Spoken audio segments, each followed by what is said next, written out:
90.4 ज्योतिवाणी सुन रहे हैं आप मनीषा के साथ। दोस्तों, आज के शो में आप सभी का बहुत बहुत स्वागत है। कहते हैं जब टूटने लगे हौसले तो ये याद रखना, बिना मेहनत के हासिल तख्तो ताज नहीं होते। ढूंढ लेना अंधेरे में ही मंजिल अपनी, क्योंकि जुगनू कभी रोशनी के मोहताज नहीं होते। जी हाँ दोस्तों, जुगनू कभी भी रोशनी के मोहताज नहीं होते। अगर आपको ऐसा लगता है कि आपको बार बार फेलियर मिल रही है जिंदगी में और आप कुछ भी नहीं कर पा रहे, तो ऐसा सोचना बिल्कुल गलत है, क्योंकि कभी न कभी तो सूरज उगेगा, आपके अंधेरे में रोशनी जरूर आएगी। और अगर अंधेरे में रोशनी नहीं आती तो खुद को जुगनू बना लीजिए और रोशनी के मोहताज नहीं बनिए। खुद रोशन होइए और चारों तरफ रोशनी फैलाइए। जो भी सोच लिया है करने के लिए वो जरूर कर डालिए। आज के शो में हम एक ऐसी ही शख्सियत से बातचीत करेंगे जिन्होंने अपने हौसलों की उड़ान खुद भरी है, जिन्होंने अंधेरे में खुद जुगनू की तरह रोशनी फैलाई है। वो कौन है, क्या करते हैं, ये सब आपको बताऊंगी, लेकिन उससे पहले आइए सुनते हैं एक प्यारा सा गाना। बिन पूछे मेरा नाम और पता, रस्मों को रख के परे, 4 कदम बस 4 कदम चल दो ना साथ मेरे। बिन कुछ कहे बिन कुछ सुने, हाथों में हाथ लिए, 4 कदम बस 4 कदम चल दो ना साथ मेरे। राहों में तुमको जो धूप सताए, छाँव बिछा देंगे हम। अंधेरे डराए तो जाकर फलक पे चांद बिछा देंगे हम। छाए उदासी लतीफ़े सुनाकर तुझको हंसा देंगे हम। हंसते हंसाते यूं ही गुनगुनाते चल देंगे 4 कदम।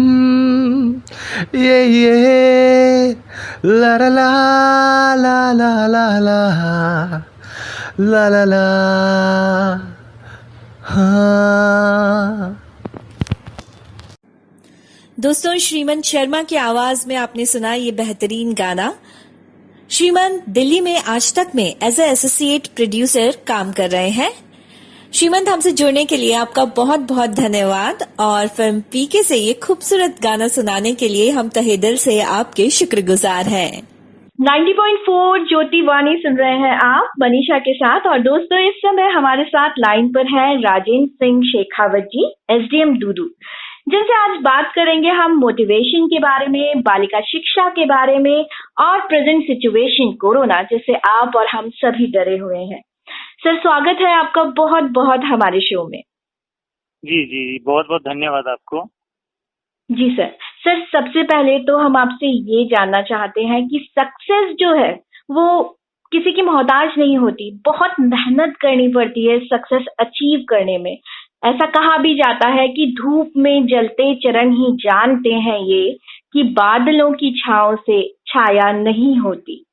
सर, आपकी जो जर्नी है उसके बारे में हमें बताइए कि क्या चैलेंजेस आपने फेस करे और उन्हें कैसे ओवरकम किया। ये सच है कि जीवन में सफलता के लिए व्यक्ति को जूझना पड़ता है। आदमी को सफलता यूं ही नहीं मिलती, सफलता के लिए उसको एक लंबी राह चलनी पड़ती है।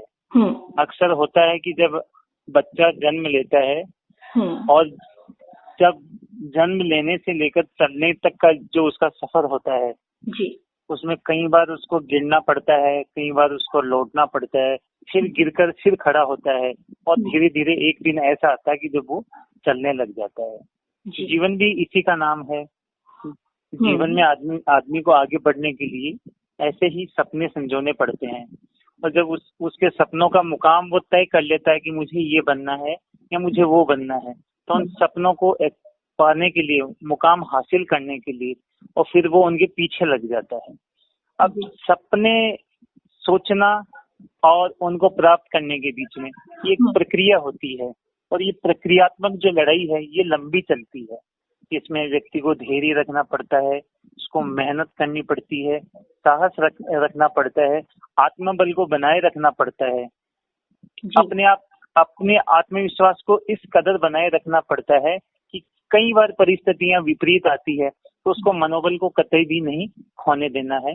लगातार वो अर्जुन की तरह अपने निशाने को लक्ष्य की तरफ साधना पड़ता है और धीरे धीरे जो जो आप मेहनत करोगे आप अपने मुकाम के नजदीक जाओगे।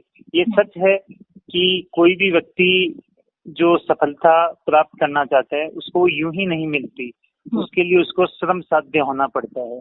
हाँ, कुछ लोग कहते हैं कि किस्मत का भी होता है, लेकिन मेरा ये मानना है कि किस्मत भी केवल उन्हीं लोगों का साथ देती है जो मेहनत करते हैं। मैंने जीवन में कभी नहीं सुना कि बिना मेहनत वाले किस्मत से कोई परीक्षा को टॉप कर गए। मेरे जीवन में भी कुछ ऐसा ही हुआ था कि मैं जब छोटा था उस समय मैंने जीवन में कुछ सपने संजोए थे। ऐसे ही चैलेंजेस मेरे को मिले थे, ऐसी चुनौतियां मेरे जीवन में आई थी। हर किसी के जीवन में आती है, किसी के जीवन में कम आती है, किसी के जीवन में ज्यादा आती है। मेरा व्यक्तिगत आकलन ये है कि जिसके जीवन में जितनी चुनौतियां आती है और चुनौतियों पर विजय पाकर यदि आदमी खुद को स्थापित करता है तो निश्चित रूप से ये मानवता की, निश्चित रूप से ये एक मनुष्य की जीत है। एक मनुष्य की इस कदर में कि मनुष्य वही होता है जो खुद को स्वयं स्थापित करता है।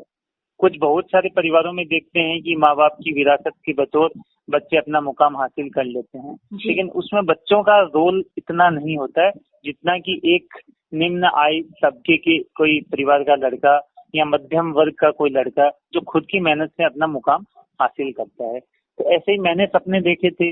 मैंने भी देखा था कि मैं कभी सिविल जो सर्विसेज है इनमें जाऊं और मैं देश और जनता की सेवा करूं। चुनौतियां बहुत आई।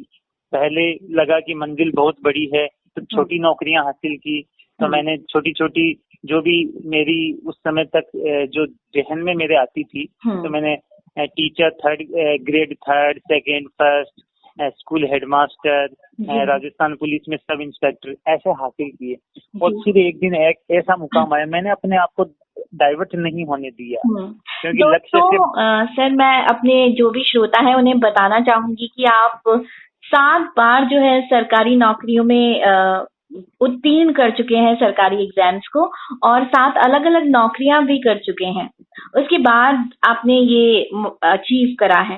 तो सर, ये जो 7 नौकरियां थी डिफरेंट, उनके बारे में कुछ हमें बताएंगे कि कहाँ कैसा एक्सपीरियंस रहा? और गोल एकदम क्लियर था सर आपका, मतलब इन चीजों को पाने के बावजूद भी आपका लक्ष्य क्लियर था कि नहीं, मुझे क्रैक तो यही करना है। जी सर, इतनी क्लैरिटी कैसे रखें, मतलब ये बताइए सर हमें। इसमें क्लैरिटी रखने का यही एक सीधा सा तरीका है कि आपका लक्ष्य एक हो। आप अपने लक्ष्य को प्राप्त करने के लिए अपने आप को बार बार आजमाएं। मान लीजिए आप सिविल सर्विस स्टूडेंट है, आपकी यदि आप RS एग्जाम देते हैं, RS एग्जाम 2 से 3 साल में एक बार आता है जी। तो आप 3 साल खाली हाथ नहीं बैठे रह सकते। 3 साल में आपको हर 2 महीने 3 महीने में खुद को टेस्ट करना चाहिए। तो मैंने खुद को जीवंत रखने के लिए, मैंने खुद को टेस्ट करने के लिए, अपने मनोबल को बनाए रखने के लिए और अपनी पढ़ाई को कंटिन्यू रखने के लिए बार बार जितनी भी पेपर्स होते थे, जितने भी जो सर्विसेज के एग्जाम्स होते थे उनमें मैं जाता था।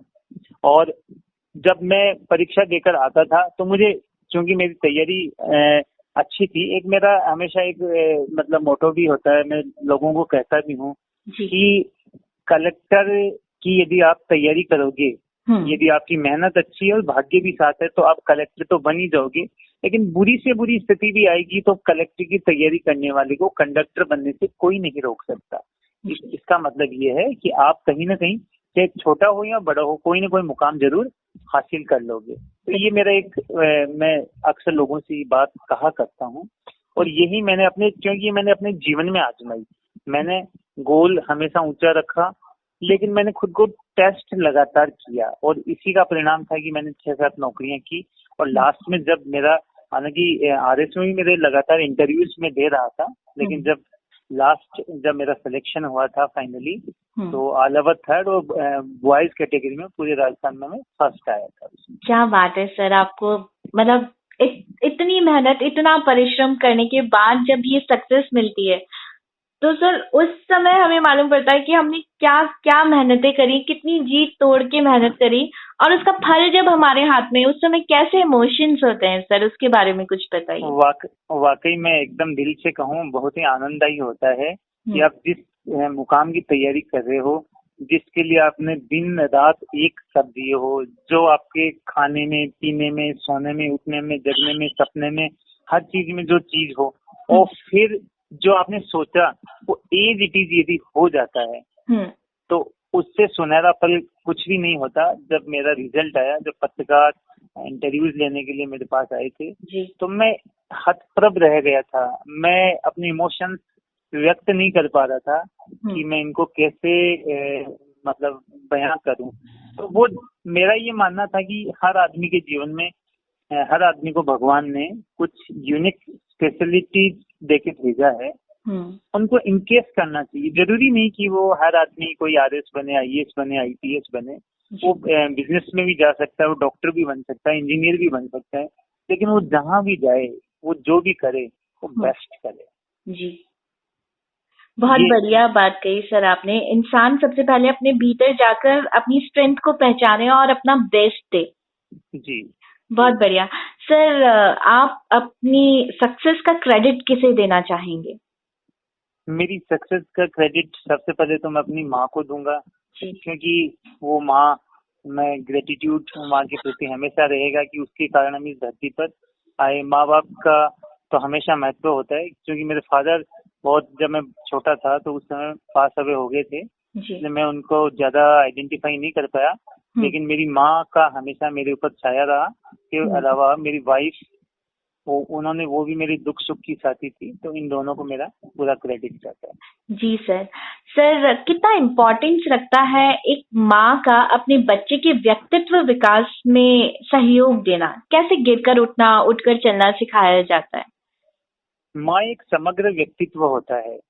माँ किसी भी बच्चे के लिए प्रथम शिक्षक, माँ किसी भी बच्चे के लिए प्रथम ईश्वर, माँ किसी भी बच्चे के लिए सभी प्रकार से प्रेरणा की पुंज होती है, प्रेरणा स्रोत होती है। एक माँ बच्चे को क्या अच्छा है, क्या बुरा है, किसे करना है, क्या नहीं करना है, क्या सीखना है और किसको इग्नोर करना है, हर चीज का ध्यान रखती है। माँ उस बच्चे में कलेक्टर भी देखती है, माँ उस बच्चे में डॉक्टर भी देखती है। जब बच्चा चलता है तो माँ उसके स्टाइल देखती है, जब बच्चा खाता है तो माँ उसके भाव देखती है। माँ देखती है कि इस बच्चे का जो एक रॉ मटेरियल है, इस बच्चे को मैं क्या डेवलप करूं। इसके लिए जरूरी है कि माँ का खुद का व्यक्तित्व सशक्त हो। यदि माँ खुद समझदार है, यदि माँ खुद आत्मत्यागी, आत्म बलिदानी और संस्कारी और शिक्षित हो, खासतौर से शिक्षा का एक अलग महत्व है, तो यदि ये सारी चीजें होगी, माँ का व्यक्तित्व जितना सशक्त होगा, संतान पर असर भी उतना ही आएगा। तो मेरा मानना है कि माँ का व्यक्तित्व सार्थक और सशक्त होना जरूरी है, क्योंकि यदि बड़ा पेड़ कोई है और उस पेड़ की छांव से अपने आप ही बहुत सारे लोग आनंदित होते हैं, तो माँ का व्यक्तित्व भी पेड़ की तरह होता है कि हम जैसे छोटे छोटे बच्चे जो भी हैं, उनके बच्चे माँओं के, तो वो अपने आप ही माँ के जो पेड़ रूपी जो माँ है, उसकी छांव में अपने आप को पल्लवित और पोषित करें। जी सर, बहुत अच्छी बात कही आपने।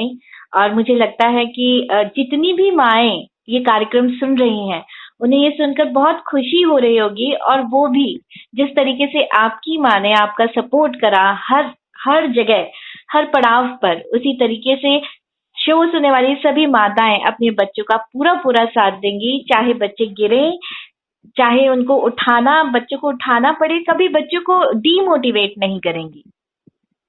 जी सर, नारी शिक्षा को प्रोत्साहित करने का जिम्मा आपने अपने घर से ही शुरू किया, अपनी वाइफ को उच्च शिक्षा से जोड़ा। सर इस बारे में हमें कुछ बताइए। मेरा ये मानना है कि दुनिया में दो प्रकार के मत चलते हैं। एक मत ये होता है कि महिलाओं को घर से ज्यादा बाहर नहीं आने देना है, और एक ये मत है कि महिलाओं को पूर्ण आजादी मिलना चाहिए। तो मैं दूसरे मत का पोषक हूँ। मेरा ये मानना है कि जीवन रूपी जो गाड़ी है, उसके दो पहिए होते हैं, एक पुरुष होता है तो दूसरी महिला। यदि कोई भी पहिया कमजोर हुआ तो गाड़ी निश्चित रूप से नहीं चल पाएगी। तो जितना आदमी सशक्त हो, जरूरी है महिला भी उतनी सशक्त हो। ये मानव में पुरुषों का कोई अधिकार नहीं कि पुरुष बाहर की दुनिया देखे और महिला नहीं देखे। ये पुरुष का अधिकार नहीं कि वो रोजगार करे, महिला रोजगार नहीं करे। ये पुरुष का अधिकार नहीं कि वो शिक्षा प्राप्त करे, महिला शिक्षा प्राप्त नहीं करे। मेरा ये मानना है कि यदि हम देश दुनिया में भारत, राजस्थान, जयपुर, सीकर जो भी है हमारी टेरिटरीज है, इनको यदि हम आगे बढ़ाना चाहते हैं तो जरूरी है कि डेवलपमेंट महिला पुरुष दोनों का साथ हो। क्योंकि पुरुष खुद पढ़ रहे हैं तो उनका जिम्मा है कि अब महिलाओं को वो शिक्षित और सारवान बनाए, महिलाएं खुद आत्मनिर्भर बने, महिलाएं खुद रोजगार करें, ताकि पुरुष को भी सपोर्ट मिले। और क्योंकि महिलाएं जब बाहर की देश दुनिया देखेगी तो घर का वातावरण भी अच्छा होगा। महिलाओं की आजादी जरूरी है और आजादी के लिए जरूरी है उनको शिक्षा और रोजगार प्रदान किया जाए। मेरी यही सोच थी, तो मैंने घर से शुरुआत की और मैं कोशिश कर रहा हूँ कि शुरुआत जो मैंने आज से 5-7 साल पहले की थी, मैं लगातार अपने प्रयास जारी कर रहा हूँ। और महिला जो शिक्षा है उन पे मेरा हमेशा फोकस रहता है। मैं जब भी गांव गुआड़ में जब भी जाता हूँ मैं, तो मैं ये जरूर कहता हूँ कि ये लड़के खुद पढ़ लेंगे, लेकिन ये बच्चियां आपकी जिम्मेदारी है।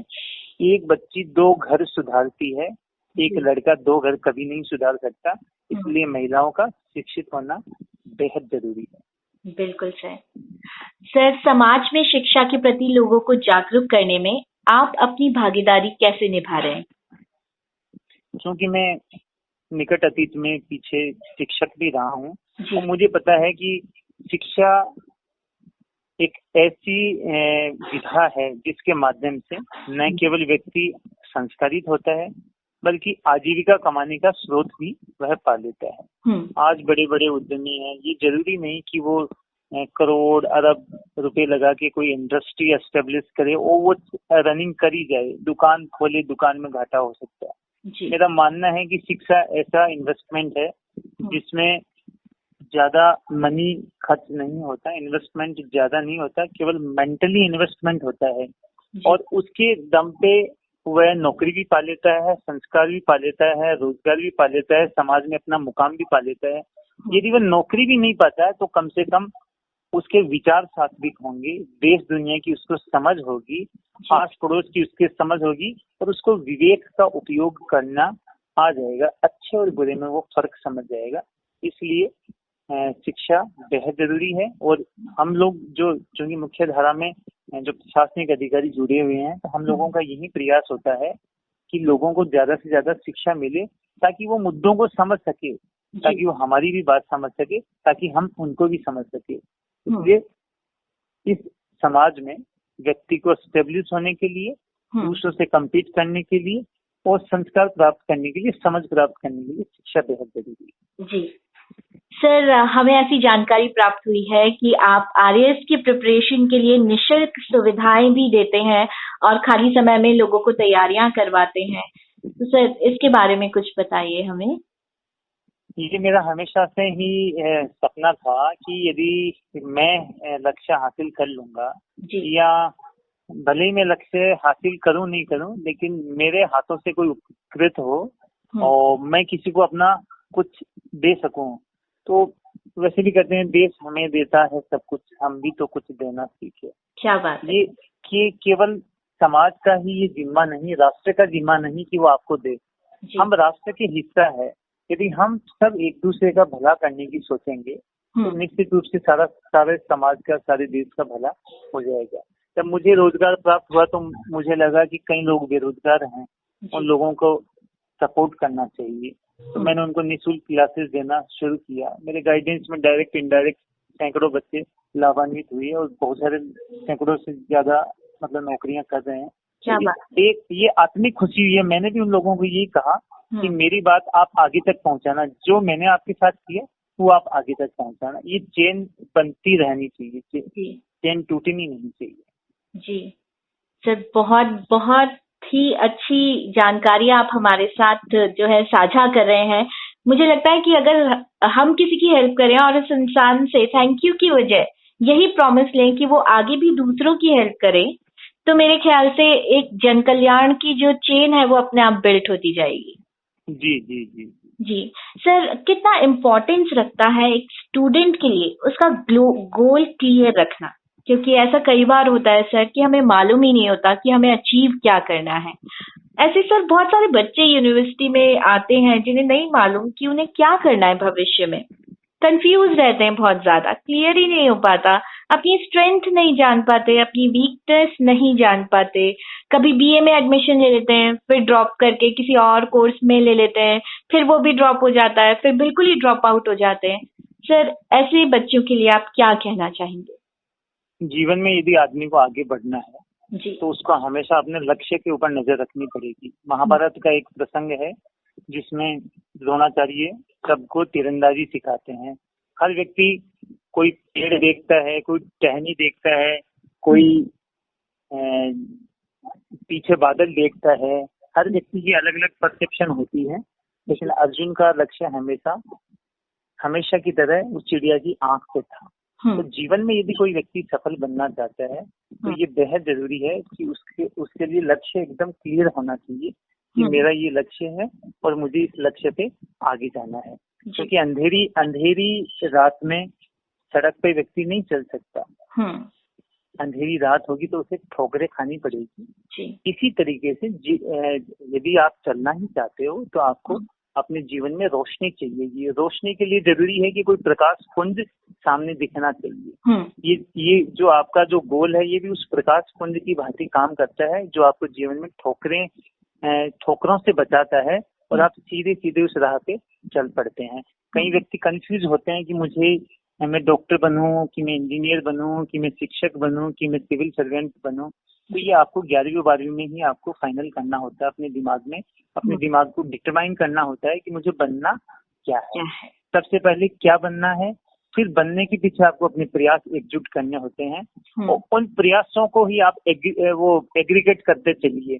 लास्ट में वो आपका जो आपके कलेक्टिव जो प्रयास हैं, आपके एफर्ट्स हैं, वो एफर्ट्स उनका आउटकम फिर आपकी सफलता के रूप में निकलता है। तो पहले ही सोच के रखिए कि मुझे बनना क्या है, उसके बाद में अपने दिमाग को कतई भी डाइवर्ट मत कीजिए। जीवन में क्या है, मैंने खुद का व्यक्तिगत अनुभव है, जीवन में व्यक्ति वर्तमान परिस्थिति से हमेशा असंतुष्ट रहता है।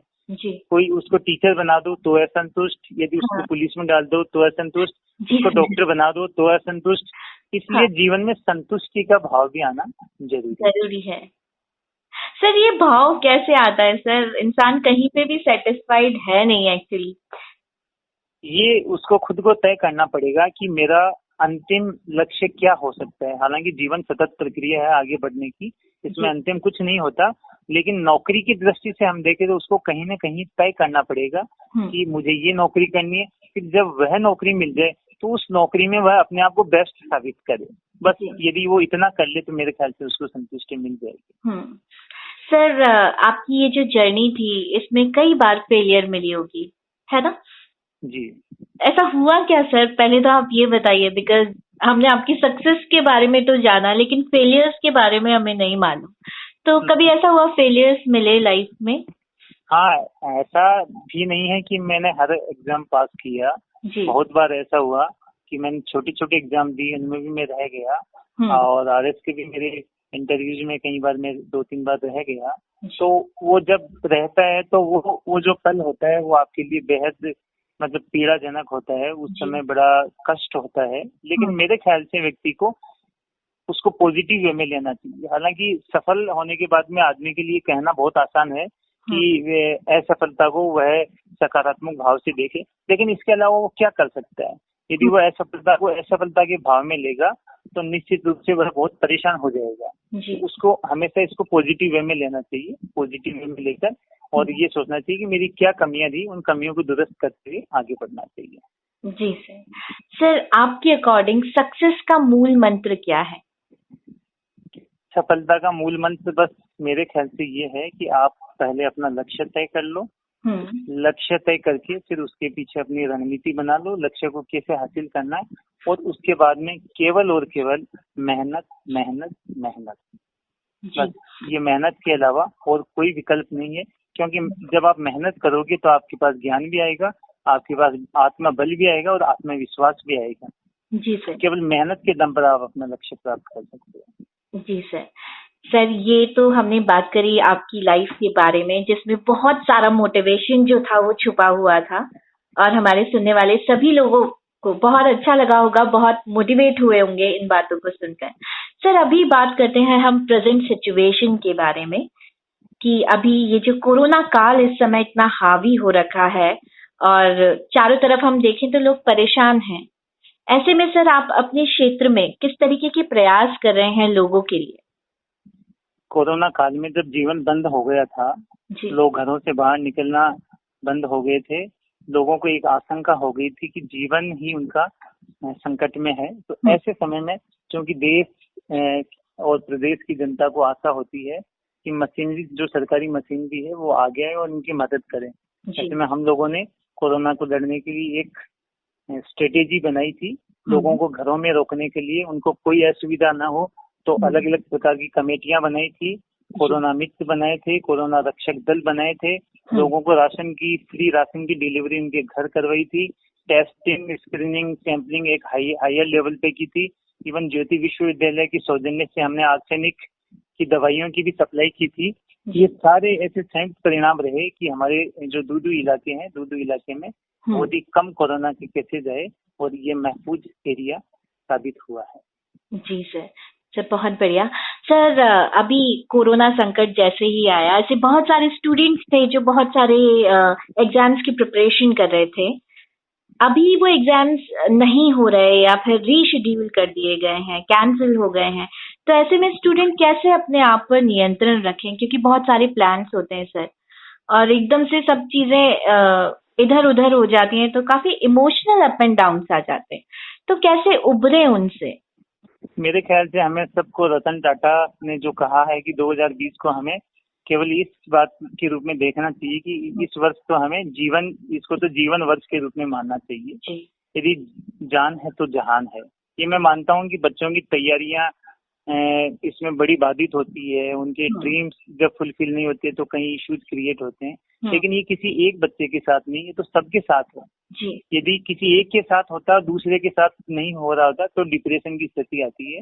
यहाँ तो सबके साथ ऐसा हो रहा है, तो इसको भी हमें इस पॉजिटिव वे में देखना चाहिए कि हमें इतना टाइम मिला है, हम अपने आप को खुद को टाइम दे, कंसंट्रेट करें।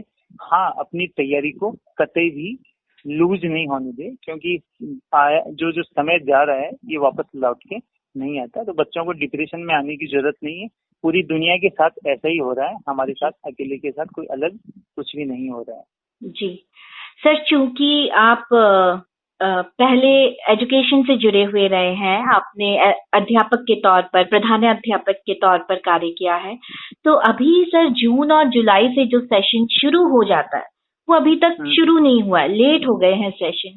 तो किस तरीके से एजुकेशन सिस्टम को प्लानिंग करनी चाहिए, किस तरीके से सिलेबस को कंपाइल करना चाहिए कि हम एंड तक, मतलब 2021 तक जो सिलेबस हमें कंप्लीट करना है उसे कंप्लीट कर सकें, एग्जाम्स टाइम पर हो सकें, उसके लिए किस तरीके की प्लानिंग होनी चाहिए?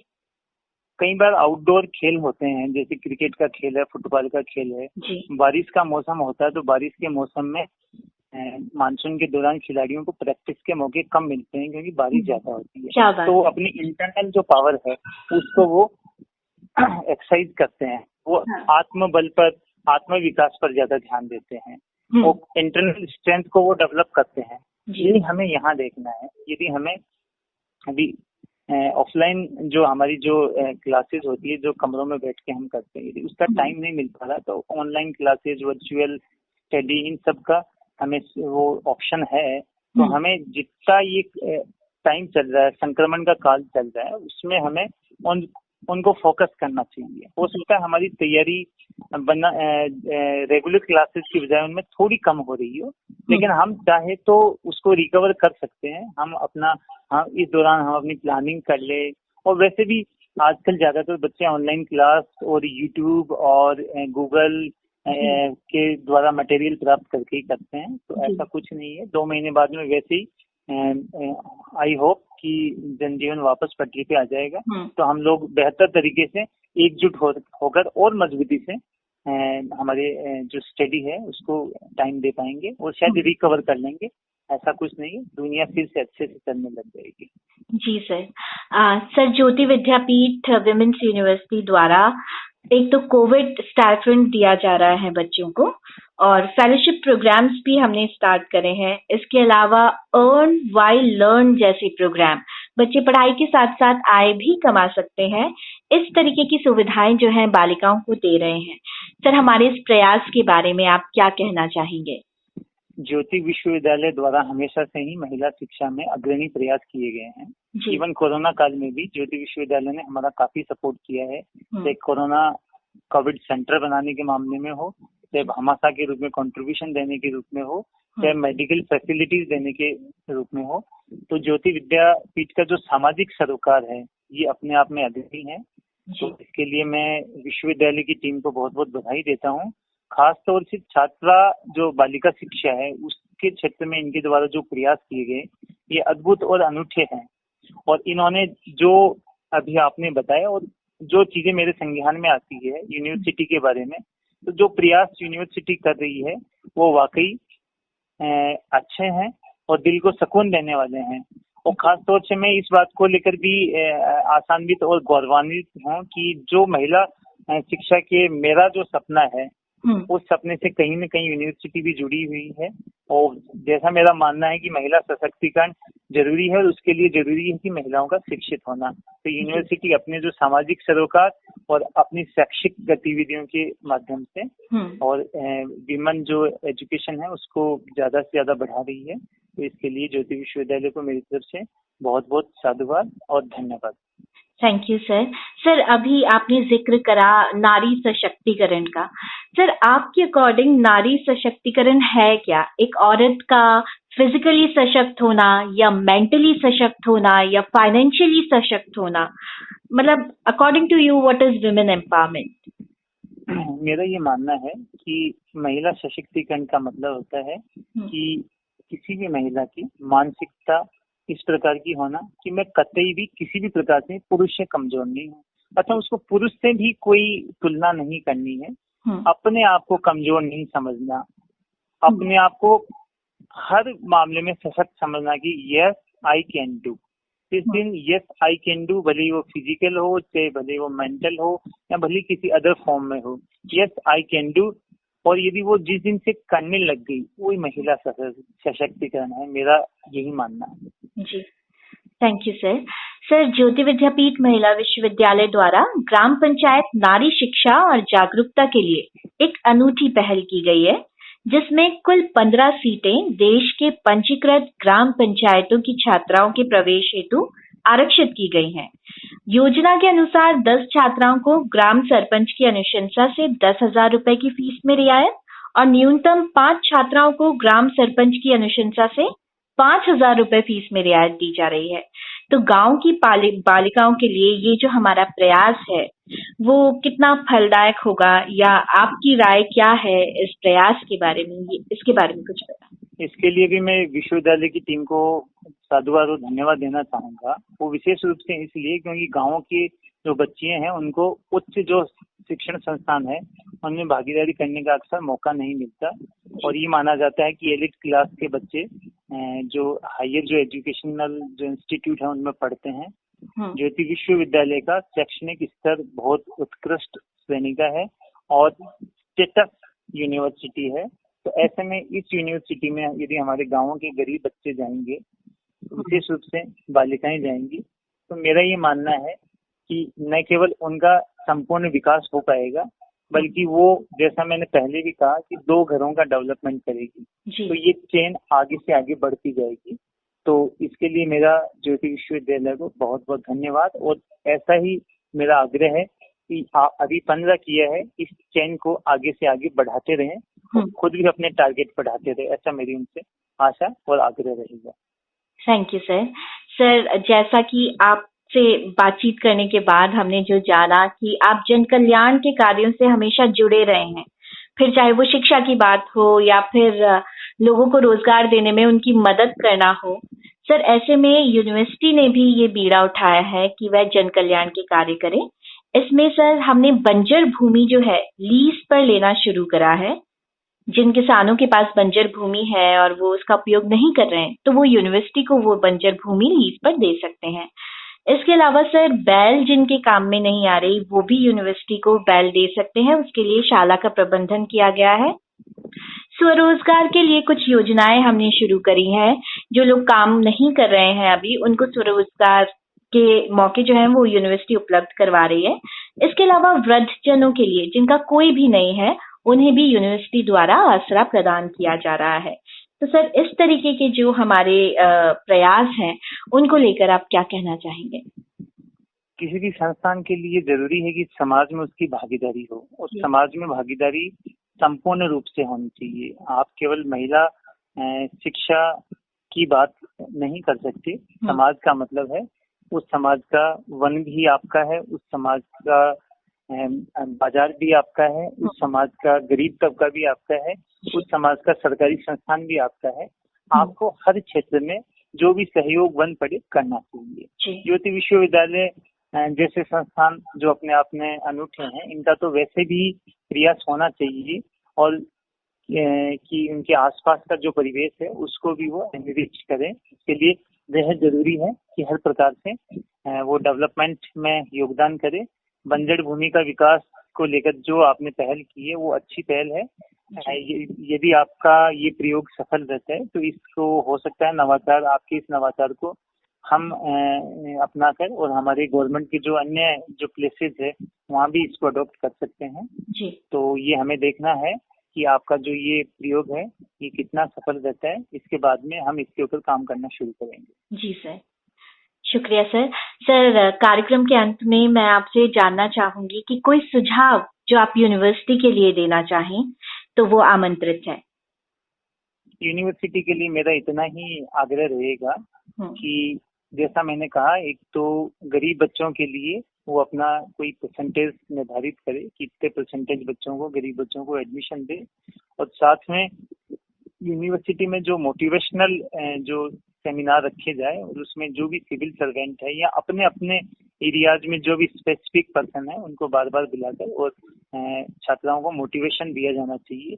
कोशिश की जानी चाहिए कि हर वर्ष इस यूनिवर्सिटी से बहुत सारे जो बच्चियां हैं वो चाहे सिविल सर्विसेज हो या अन्य जो भी सर्विसेज हैं उनमें उत्कृष्ट रूप से आए और यूनिवर्सिटी का और समाज का और परिवार का नाम रोशन करे। जी सर, हमसे इतनी महत्वपूर्ण जानकारी शेयर करने के लिए, इतनी मोटिवेशनल बात करने के लिए आपका बहुत बहुत धन्यवाद। रहे न रहे हम महका करेंगे, बनके कली बनके समा बागे वफा में। रहे न रहे हम जब न होंगे तब हमारी खाक पे तुम रुकोगे। चलते चलते अश्कों की भीगी चांदनी में एक सदा सी सुनोगे। चलते चलते वहीं पर कहीं हम तुमसे मिलेंगे। बनके कली बनके सबा बागे वफा में। रहे न रहे हम महका करेंगे, बनके कली बनके सबा बागे वफा में। रहे न रहे हम। दोस्तों, अभी आपने सुना अंजलि की आवाज में ये खूबसूरत गाना। अंजलि जयपुर के एक प्रतिष्ठित महाविद्यालय में शिक्षिका के रूप में कार्यरत है। इस प्यारे से गीत को सुनाने के लिए हम तहे दिल से आपके शुक्रगुजार हैं। हमसे जुड़ने के लिए आपका बहुत बहुत धन्यवाद। और अब बारी है बॉलीवुड अपडेट्स की। आज बात करते हैं बॉलीवुड एक्टर शाहरुख खान के बारे में और उनके फैंस अगर बहुत टाइम से उनकी मूवी का वेट कर रहे हैं तो उनके लिए भी एक खुशखबरी है कि जल्द ही वो शाहरुख खान की नई फिल्म देख पाएंगे। दोस्तों, बॉलीवुड एक्टर शाहरुख खान कुछ समय से फिल्मों से दूर हैं। 2018 में आई उनकी फिल्म जीरो के बाद से उनकी ओर से अगली फिल्म के बारे में कोई ऐलान नहीं हुआ है। ऐसे में उनके फैंस उनकी फिल्म का बेसब्री से इंतजार कर रहे हैं। पहले ऐसी खबर आई थी कि शाहरुख खान अपनी अगली फिल्म राज एंड डीके, एटली कुमार और राजकुमार हिरानी जैसे बड़े फिल्म निर्देशकों के साथ आने वाले हैं, लेकिन अब इस बात की चर्चा बढ़ गई है कि शाहरुख खान अपनी अगली फिल्म राजकुमार हिरानी के साथ करने के लिए तैयार है। वहीं इस बारे में खुद शाहरुख खान और राजकुमार हिरानी ने अभी तक कोई ऐलान नहीं किया है, लेकिन जल्द ही वे ऐलान भी कर सकते हैं। दोस्तों, अभी ऑफिशियली अनाउंसमेंट नहीं किया गया है, लेकिन खबरों की माने तो निर्देशक राजकुमार हिरानी अपनी कॉमेडी ड्रामा फिल्म में शाहरुख खान को बतौर एक्टर लेना चाह रहे हैं। बता दें कि पहले भी ऐसी खबरें आ चुकी हैं कि मुन्ना भाई MBBS और 3 इडियट्स जैसी मूवी बनाने वाले राजकुमार हिरानी को नेक्स्ट प्रोजेक्ट में शाहरुख खान को लेने के लिए सालों से प्रयास कर रहे थे। हालांकि बात इन दोनों की नहीं बन पाती थी। कभी शाहरुख को स्क्रिप्ट पसंद नहीं आती थी तो दोनों के बीच कभी कोई और समस्या आ जाती थी। इसी सिलसिले में हिरानी की आगामी फिल्म के लिए शाहरुख ने हामी भी भर दी है। मुंबई मिरर की एक रिपोर्ट में बताया गया है कि वो मूवी जो कि वो बनाना चाह रहे हैं वो इमिग्रेशन पर आधारित है और ये कॉमेडी ड्रामा फिल्म होगी। राजकुमार हिरानी की हर फिल्मों की तरह ये फिल्म एक गंभीर मुद्दे पर आधारित है, जिसमें हास्यप्रद तरीके से इसका मैसेज दिया गया है। फिल्म की कहानी पंजाब से कनाडा तक शूट की जाएगी। दोस्तों, आपको बता दें कि शाहरुख खान ने हाल ही में बॉलीवुड इंडस्ट्री में अपने 28 साल पूरे कर लिए हैं। टीवी से अपने अभिनय करियर की शुरुआत करने वाले शाहरुख खान इंडस्ट्री में बतौर किंग खान राज कर रहे हैं। फिल्म दीवाना से जीरो तक उनके अभिनय को खूब सराहना मिली है। 1992 में रिलीज हुई फिल्म दीवाना में ऋषि कपूर, दिव्या भारती के अलावा शाहरुख खान नजर आए थे। शाहरुख खान की फिल्म दीवाना सुपर डुपर हिट रही। अपनी पहली ही फिल्म से शाहरुख खान ने हर दिल में जगह बना ली। बॉलीवुड के दरवाजे उनके लिए पूरी तरह से खुल गए। दीवाना के बाद शाहरुख ने चमत्कार, राजू बन गया जेंटलमैन, बाजीगर, डर, करण अर्जुन, कुछ कुछ होता है, दिलवाले दुल्हनिया ले जाएंगे, मोहब्बतें, कभी खुशी कभी गम, डॉन, रावण जैसी कई सुपरहिट फिल्मों में काम किया। आखिरी बार शाहरुख खान को 2018 में आई उनकी फिल्म जीरो में देखा गया, जो कि फ्लॉप साबित हुई। अब देखना ये है कि राजकुमार हिरानी की अगली फिल्म में शाहरुख खान हमें नजर आते हैं या नहीं, और अगर वो हमें इस फिल्म में नजर आते हैं तो बॉक्स ऑफिस पर ये फिल्म क्या धमाल मचाने वाली है। खैर, हम तो अपनी तरफ से बस इतना ही कहेंगे कि all the best king Khan.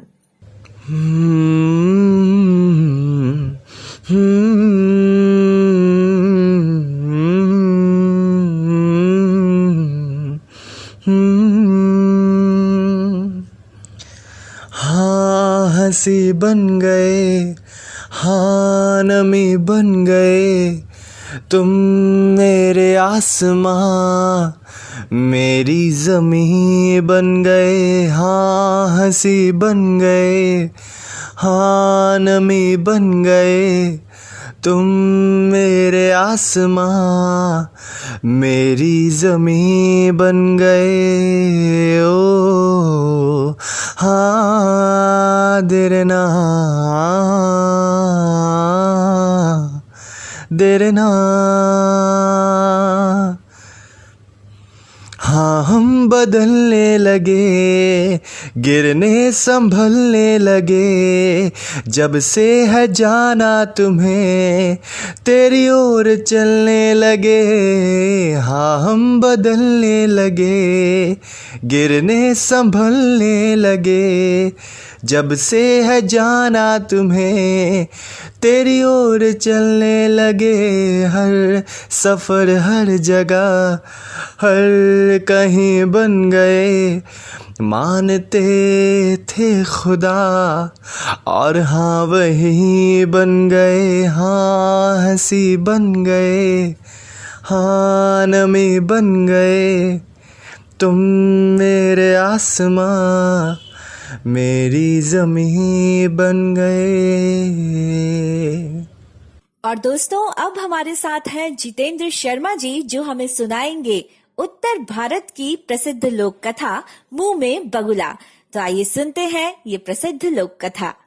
Radhe Radhe. मैं जितेंद्र शर्मा तुम सबन के काजे साबाज एक लोक कथा लेके आया हूँ और यह लोक कथा को नाम है मुंह में बगुला। तो चलो साहब, ब्रज भाषा के माधुर्य थे और बड़े आराम से आज कहानी सुनेंगे मुंह में बगुला। तो एक बार साहब एक पंडित जी, बढ़िया कलफदार कुर्ता, बढ़िया धोती, कंधा पे डार के स्वापी, माथे पे लगा के चंदन, भोजन करके जेब में दक्षिणाएं रख के और साहब घर के माऊ ठमक ठमक जा रहे।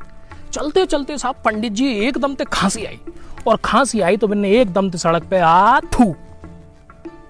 थूक दियो। और पता है थूक में कहा पंख। हाँ, पंडित जी देख के चक्कर में पड़ गए कि यार मेरे पंख। पंडित जी ने चुपचाप इतवित को देखी कि यार कोई देख तो ना रहा, नहीं तो बेइज्जती हो जाएगी कि पंडित के मुंह में तो पंख। और पंडित जी साहब चुपचाप घर के माऊ चल दिए जैसे कछु हुआ ही ना है, चुप बिल्कुल एकदम। पंडित जी साहब घर पहुंचे। ओ घर जाते साहब तुरंत नहाए और बोले मेरे का गर्म पानी करके दो। गर्म पानी आया साहब, पंडित जी गरारे कर रहे हैं, आथू। घरवारी बोली का है गो आए, जब ते कबू नहा रहे हैं कभी गरारे कर रहे हैं, का परेशानी है गई तुम्हारे? तो पंडित बोलो सुन, तू काउत के नहीं तो तेरे का एक बात बताऊं। अरे हाँ मैं बड़ी कह रही हूँ, कौन ते कह रही हूँ और कौन सी बात कह रही? मैंने तुम्हारी ये नाटक मत करे, बात सुन ले। हम तो कछु बता रहे हैं कौन ते कह रही, हाँ तो तुम्हें ही कह रहे हैं, काउत के नहीं तो तेरे का एक बात बताऊं। क्या सुन मेरी बात सुन। क्या हाँ बोलो। ये मैं रास्ता में आ रहा हूँ तो मुझे खांसी आई एकदम से, और खांसी आई तो मैंने थूको तो मेरे कप में पता है पंख निकलो। हाँ पंख निकलो तो काउन देखे तो ना है तुम, देखो ना तू मत पुकारे है, मैं कहाँ पुकार रही हूँ, तुम्हें हल्ला कर रहे। काउ तो कीजिए मत ही ना है ना, मैं काउ तो नहीं कहूंगी, तुम भी मत कीजिए काउ थे। हाँ कोई सुनेगो तो काके को बता, पंडित के मुंह में तो पंख निकलो। हाँ कच मत है, कोई बात ना हुई, जा काम कर अपना। अब पंडित जी ने तो गलती कर दी, पंडितानी को बात बता दी। अब का बात पचे, अब पंडितानी डोले तेबित को, पंडितानी को साहब पेट फूल गो। अब बात तो बतानी पड़ेगी, बात पचे नहीं, अब कौन को बतावे। तो पंडितानी साहब शाम को अपने घर के बाहर बैठी, तो बाकी सहेली आई, कह रहे पंडितानी राम राम। अरे राम राम बहन राम राम। कि का है गो जीजी ऐसे सुस्त सी क्यों, का बात है गई? अरे का बताऊं अब बहन ऐसे ही है, पता ही ना चले आजकल। कि का है गो कोई बात तो बताओ।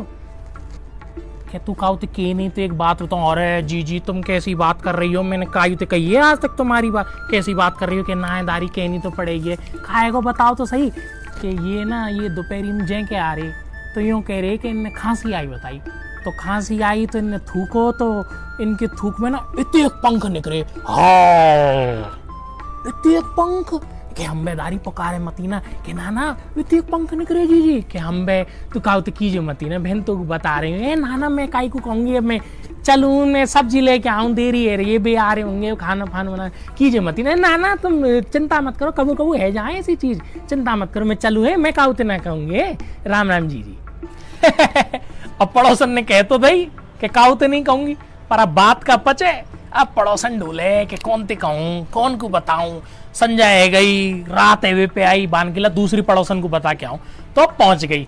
अरे चाची जी राम राम। अरे राम राम बहन राम राम, तू रात में कहाँ डोल रही है? ए डोलू कहाँ, वो खीर बनाई तो तुम्हारे बेटा बोले नेक्स्ट सी चाची जी इनको दिया, आजा बैठ जा। है बैठू ना हूँ चाची जी, मैं तो यूँ कह रही हूँ तुमने बाकी सुनिएगा। कौन की? के बा रामचरण की। का है गो बाकी?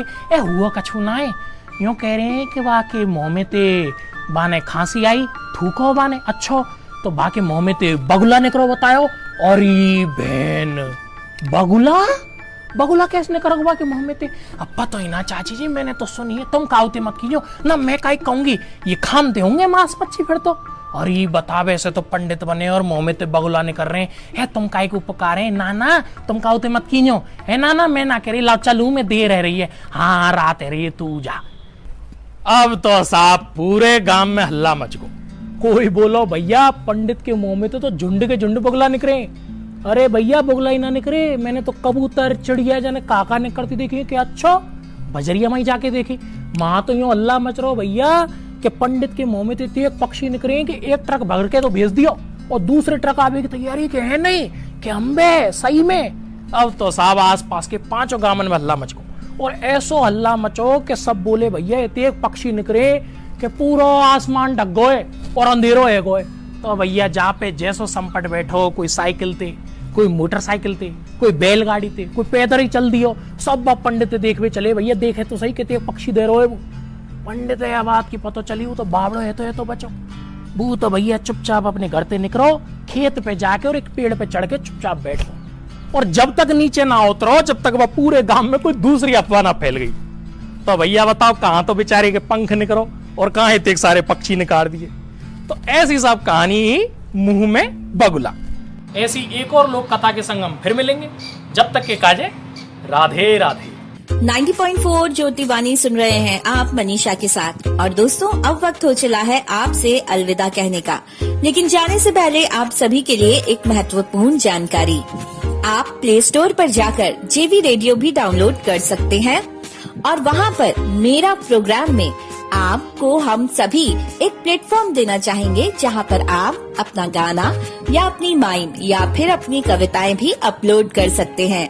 हमें आपके द्वारा भेजे गए सॉन्ग्स, माइम या फिर पोयम का इंतजार रहेगा। फिलहाल मुझे दीजिए इजाजत, नमस्कार।